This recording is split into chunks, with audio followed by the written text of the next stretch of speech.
Well, just like me, you probably consider Need for Speed Heat one of the best entries in the modern era, despite its flaws. The game had a clear vision and delivered solid fun. But what if I told you this game was supposed to be completely different from what we remember? Some recent discoveries reveal that Heat was originally meant to be a much more underground and darker experience compared to the final product. And today I'm bringing you the details of what I found in this little investigation.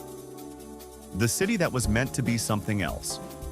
When the first internal meetings about the new Need for Speed began, still within the halls of Ghost Games back in 2017, what they wanted wasn't neon lights, oversaturated sunsets, or a city where even the rain looks Instagrammable.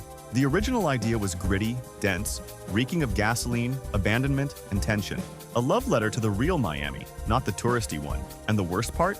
There's proof of it. The first batch of concept art showed a worn-out city. Rain didn't fall to shine on hoods. It fell to wash blood off sidewalks. The lights were dim, yellowish. The neighborhoods looked like ghettos, not postcards. It was a Palm City where the player wasn't a behind-the-wheel hero, just another soul trying not to be swallowed by the streets. And the most curious part?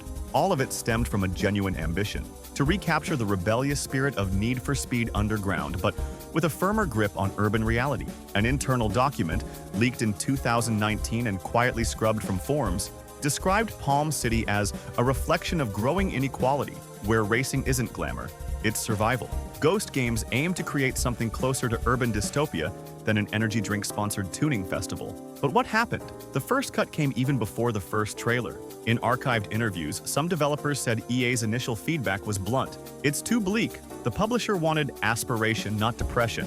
And that's when the visual reimagining began. The dark streets turned into brightly lit tracks. The acid rain became orange sunsets. And the map, which originally showed segregated neighborhoods with a hostile police presence, became a playground where you could race from beach to forest like you were in a Dua Lipa video. But remnants remained. If you dig through the files of the original game, you'll still find traces of the earlier Palm City. Graffitied building textures with phrases like, "You'll never leave." Ambient sounds of helicopters and distant screams. Even an alternate soundtrack, not drenched in neon synths, but built on heavy, almost claustrophobic beats. There's also the curious case of a district called Little Barrio, mentioned in early NPC scripts. It was meant to be a zone inspired by Miami's Latin American communities, with characters, conflicts, and even side missions. All of it was scrapped. The neighborhood doesn't exist on the final map, but the audio lines are still there, hidden in voice files of characters talking about a place you'll never see. And before you say, well, it's just cut content, remember this. These elements were part of near-final builds. The oppressive mood, the sober visual design, the cold tones, all of it lives on in concept art, internal test builds, and a pitch trailer that was never officially released but circulated for months among ex-Ghost Games devs as a sort of what the game could have been. Palm City was designed to make you uncomfortable. It wanted you to remember that racing at night comes at a cost, that the threat came from the city, not just the cops. But someone at some point decided that wouldn't sell. And that's how the city meant to pressure you became a city that welcomes you with neon and electronic music. You still race, of course, but now it's against time, not the system. They wanted you to feel the pressure of the streets, but they gave you a colorful soundtrack and a generic revenge plot. They just forgot to warn you that sometimes the streets speak louder than any script. Systemic corruption. Need for Speed, Heat wanted you to run from the cops, but in another timeline, one that almost existed, the game wanted you to fear them. And not just because of the black car with the red lights in your rearview mirror, but because you knew that system wasn't chasing you for being fast. It was chasing you for being poor, rebellious, inconvenient, a shadow on the radar, a target. The original Heat, or better, the Heat that died before it was born, had a different villain, the system itself. During its first year of pre-production, Ghost Games envisioned gameplay built on 3 pillars: escape, reputation, and consequence. The idea was simple, yet bold. The more you stood out on the streets, the more the city turned against you. And it wasn't just a visual mechanic, it was an ecosystem of systemic pursuit, an internal Ghost document, now archived on private servers but with leaked screenshots preserved by franchise historians, detailed a mechanic called the permanent consequence system. Basically, if you were caught by police at a level 5 Heat, you didn't just lose your car, now you lost everything. License suspended, reputation reset, garages locked, and the worst? A full blacklist across the city. That's right, there was a version of Palm City where certain garages would refuse to work on your car if your heat with the cops was too high.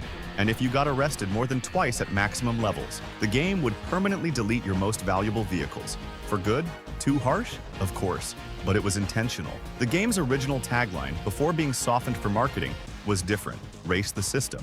A call to rebellion, grounded in an urban reality where being young, poor, and bold is often enough to be criminalized. Where racing wasn't freedom, it was resistance. Then came the cuts.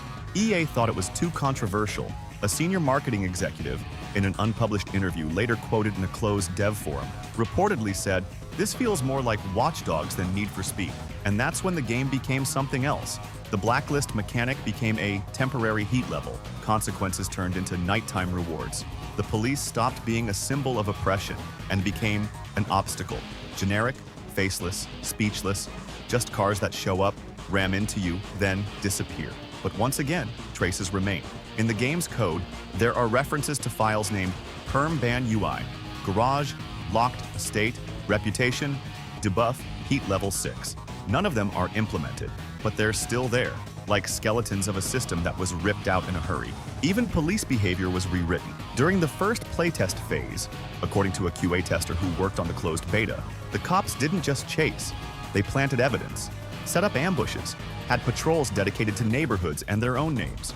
There were even fully recorded voice lines of corrupt officers threatening street racers. All of it was cut. Today, when you play NFS Heat, you can feel something's missing. The cops are aggressive, sure, but there's no real threat. The chases are intense, but they lack weight, and that's why. Because in the final cut, Heat lost what could have been its most powerful differentiator, a true villain, not the guy in a backwards cap, but an entire system that wanted you off the road, off the street, off the map. Heat wouldn't just be about running from the police, it would be about fighting a system set against you. But that system was too real to become a game. And so, as always, they let adrenaline win over meaning. They just forgot that the most dangerous races are the ones we never chose to run. The characters that vanished. Stories rewritten or removed. Every Need for Speed has characters, but few have stories.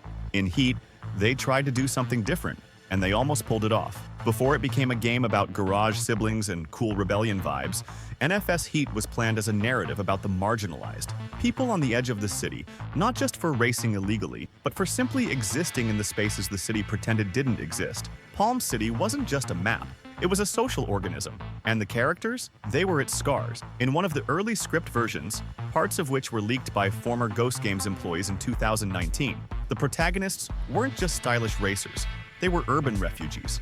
People who raced because standing still wasn't an option. Because the city offered no future, so they built one on the asphalt. Take Ana Rivera, for example. She wasn't just your rebellious sidekick. She was the daughter of a deported mechanic whose past involved police repression, debt to undocumented immigrants, and underground garages. Her brother, Lucas, was supposed to have a full arc about frustration with the system, including a deleted scene where he admits he once ratted out racers to keep the family business alive. None of those scenes made it into the final game, but the voice files exist. They were data mined. In one of them, Lucas says, "You don't know what it's like to betray your own just to keep the lights on." A simple line, cut. Maybe too heavy for the tone EA wanted to keep.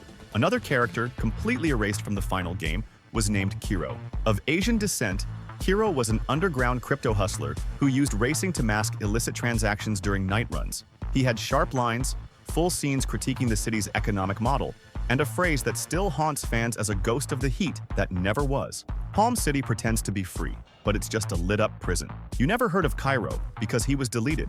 Literally, his voice files and mission lines were removed from one of the final internal builds. Only broken mission IDs and leftover dialogue replies mention him now. And there was more. There was a character named Maya, who was supposed to lead a crew of LGBTQIA+ racers using the night scene as refuge from family pressure and police surveillance. The crew was inspired by real ballroom houses, and there was a line where Maya said, "No one races like us because no one knows what it's like to run from their own existence." A powerful line, one that vanished from the script without an official trace. The most disturbing part? All of these storylines were cut at the same time. Within a month, the narrative team was downsized. The writers behind those characters were reassigned or dismissed. In their place, EA requested something more universal, something that wouldn't spark political noise. The result was what we got. Characters who talk like influencers with generic traumas, resolved with lines like, "We've got each other, and that's what matters." But that's not what Heat wanted to say. Heat wanted to talk about inequality, gentrification, institutional repression, and communities on the edge. The characters are gone, but their absence still echoes. Because you feel, while playing, that something's missing in the story, that the character's motivation feels hollow, that the rebellion seems forced, because it was stripped down. They had a story, but someone decided it wasn't the right story to tell, and that, in the end, may say more about the world outside the game than about Palm City. Because when even the street racers are silenced, what's left isn't freedom, it's just a straight line into oblivion. The version that never existed. There is no fully playable, 100% dark version of Need for Speed Heat, and that's exactly what makes everything even more unsettling, because what haunts Heat isn't a lost disc, a hidden build, or leaked forbidden gameplay. It's the constant feeling that there was an entire game buried between the lines, and it was killed before it was born, and the body was never found. You can look for it in old interviews, in forums, in data-mined files, in concept art that barely escaped the cut. They all point to the same truth. Heat was rewritten, reformatted, and reinterpreted while still in the womb. There was no birth. There was a corporate emergency C-section. At the start of development, Ghost Games had EA's green light to do something different. For the first time in years, they were allowed to experiment. After the lukewarm reception of Payback, there was a small window of freedom. Fragile, brief, but real. And in that window, Heat was born as a manifesto. Early pitch meetings used words that today feel unthinkable in a Patis Corpus A title: urban radicalization, state repression, cultural resistance. The goal was to make a game that went beyond speed aesthetics, that showed why people run, why they defy, why they burn rubber, even when the streets show no mercy. But when deeper ideas started to surface, like permanent prison systems, digital exclusion of characters, portrayals of real poverty and raw corruption, EA began to pull back. One of the former writers, under anonymity in a private forum, said, "We were making a game about racing the system. They wanted a game about racing the clock." And that's when the silent shelving began. There was no official cancellation, no statement announcing the dark version was being scrapped. What happened was passive removal. Every week a feature disappeared. Every new build, one less mechanic. Every sprint review, another red marker saying, "This might be controversial." The reputation screen that tracked characters' criminal records, replaced with XP and cosmetics. Cutscenes showing inequality between neighborhoods, cut entirely. Interviews with NPCs from marginalized communities, archived for a future DLC that never came. And the people behind those ideas? Silenced. Several members of the narrative team were dismissed in discrete waves between 2018 and 2019. The layoffs weren't labeled creative shift. They were filed under reprioritization. Their names vanished from the final credits, and the story they wanted to tell vanished with them. The studio went quiet. The files were buried. And what we got was the Heat we know, flashy, loud, but harmless. A game that tries to look rebellious, but is too afraid to offend. And that's the cruelest part. Because the darker version of Heat never really existed, but its ghosts are everywhere. In the plot holes, in the generic characters, in the promised mechanics that quietly disappeared, and in the constant feeling that this game could have been a roar, but was reduced to a sigh. Maybe it was too dangerous to make a Need for Speed that actually made people uncomfortable. Maybe EA didn't want to take that risk. Maybe the world wasn't ready. But maybe we deserve that story. Because racing from the cops? That's already a cliche. But racing against the very system that erased you? Now that would have been real Need for Speed. Would've. What does this say about the games industry? The story of the first version of Need for Speed Heat isn't just about a game that was never released the way it should have been. It's about an industry that's learned to be afraid of itself. For months, the Ghost Games team believed they were building something bigger than street racing. They were crafting a portrait, stylized, yes, of a world many prefer to ignore. A world where driving isn't just an act of adrenaline, but of survival, where cars are less about status and more about escape, where the sirens behind you don't mean fun, but threat. And for a brief moment, EA seemed to accept that. Maybe as a marketing stunt to show they understood the new generation, maybe as a test of boundaries. But the truth is, Heat began as a real attempt to make the franchise say something more than drive fast and customize your ride. But saying something comes at a cost. It costs shareholder peace of mind. It costs the predictability of engagement metrics. It costs the cold clarity of weekly retention graphs. And most of all, it costs the illusion that every game can, and should, please everyone. So gradually, as we've seen in the previous chapters, the edges were smoothed out. The dense plot lines were erased. The characters with stories too grounded in reality were replaced with more digestible version. The system of oppression became a point system, and the manifesto turned into marketing. What does this say about the games industry? It says that in many studios, creativity still exists.